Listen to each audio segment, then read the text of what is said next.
ఖమ్మం జిల్లా Madhira union bank of India బ్రాంచ్లో ఉదయం అగ్ని ప్రమాదం సంభవించింది. షార్ట్ సర్క్యూట్ కారణంగా ఒక్కసారిగా మంటలు చెలరేగాయి. ముఖ్యంగా క్యాష్ కౌంటర్ సమీపంలోని కంప్యూటర్లు, డెస్కులు ఈ ప్రమాదంలో పాడయ్యాయి. ఇక అగ్నిమాపక సిబ్బంది వెంటనే ఘటనా స్థలానికి చేరుకొని మంటలను అదుపులోకి తీసుకొచ్చారు. బ్యాంక్ మేనేజర్, ఇతర ఉన్నతాధికారులు ఘటనా స్థలానికి వచ్చిన తర్వాత పంచనామా నిర్వహించి నష్టం ఎంత జరిగిందనే దానిపై స్పష్టమైన అంచనాకు వచ్చే అవకాశం కనిపిస్తోంది.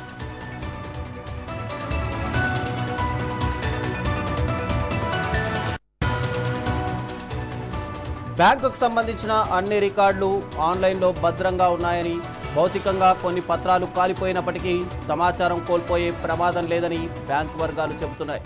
షార్ట్ సర్క్యూట్ కారణాలు ఏమిటనే దానిపై పోలీసులు విచారణ ప్రారంభించారు.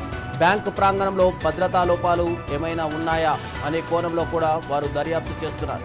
ఇక మధిర యూనియన్ బ్యాంక్లో తరచూ ఇలాంటి ఘటనలు జరగడం వల్ల పర్యవేక్షణ లోపం స్పష్టంగా కనిపిస్తోంది.